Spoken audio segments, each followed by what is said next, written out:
Hello, everyone. Welcome to the very first episode of Cheapsake Aviation. I'm Nate, and I wanted to just take a moment to kind of introduce the channel and share a little bit of my story. I don't really remember when I fell in love with aviation or when I decided to be a pilot. I think I was just born wanting to be a pilot. Of course, I don't remember being born because I was rather young at the time, but I assume that the doctor checked my vitals and did whatever tests they do, and kind of came to my parents and said, "Your son has the bug. He's an aviation nut." And there's no cure for it. I've had this disease all my life. Some people can live their entire lives with airplanes flying over their heads all the time, and it just doesn't even bother them. But we who have the bug, we have to look at every single one, and we strain our necks, and we have to know what is the type, where's it going. Um, and then, most importantly, we have to make sure that everyone around us knows what type it is. I've sometimes lost sleep just wondering, what is some airplane that I was not able to identify. So I went on my whole life being interested in airplanes and thinking that, maybe I'd like to be a pilot someday. But I don't think it was until I was about 12 that I found out that you can be a pilot even if it's not your career. That's when I found out there was such a thing as a private pilot, and I found an old private pilot handbook and read the whole thing.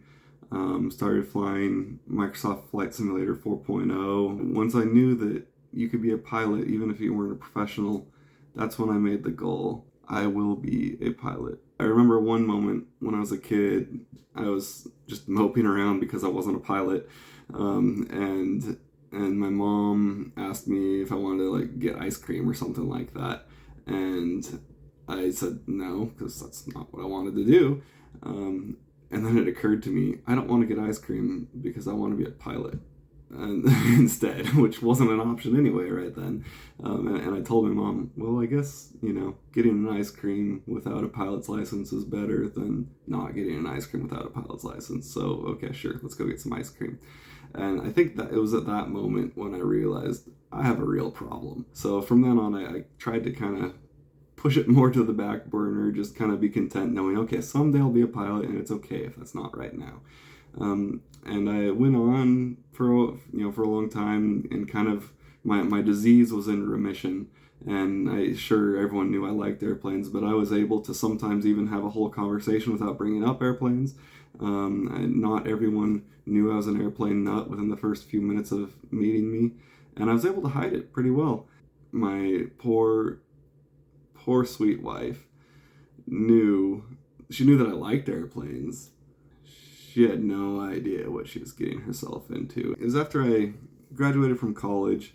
It's not like I was rich, but I finally, I was making money and not paying tuition. And that's when I started really thinking about, okay, what'll it take to actually become a pilot? And I started, researching and learning, okay, what is this going to cost? And started working on figuring out how I could get there. And that's when I started really becoming obsessed. And I listened to a lot of podcasts. A podcast that I really liked and still like listening to is The Finer Points by Jason Miller. He's a wonderful CFI. But he would also make these comments about how aviation's not as expensive as you might think. And he would say, oh yeah, a typical person can get their pilot's license for around $18,000. And that's not really that big of a deal because that's probably what you spend on your family's annual ski trip to the Swiss Alps. Jason, you and I live very different lives. So that's when I started making a kind of affordability an area of my research, and I started trying to figure out, okay, what are the little tips and tricks and strategies you can use to save money on your private pilot license training. So one day my wife came to me and she said, hey, you know what, maybe instead of just moping around all the time, how about you just set up a separate savings account, put a little bit in every week, and let's just start working towards this. So I did, and initially it was $2 a week, and I'd put $2 a week in this account, and then it became an investment account, and at least I felt like I was working towards something. So that began this long journey that we'll cover in a different episode, of saving and getting ready and finding something to fly in, that brings us to today, where I'm finally right on the cusp of actually starting my flight training. So I've thought, it's a good thing to record your flight training lessons so that you can learn from them. So I always kind of planned on recording them. And then I thought, why not share them all with the world? There aren't really a whole lot of videos on YouTube or YouTube channels that I've found that follow someone's flight training from the beginning to end. But the ones that are out there, I've enjoyed watching. And so I thought it'd be cool to share that with the world. But I had an experience a couple months ago that really made me want to share this with the world and really made me want to make the focus of my YouTube channel affordable aviation. So I wrote Jason from the Finer Points podcast because I was concerned. I knew that I could afford my primary train eventually. No matter how much it cost, you just save longer. But what about after that? After getting my license, there's a monthly cost to continue flying, and it's important to fly frequently to keep your currency, and that's not something you can really save up for. So I asked him, how much currency is enough?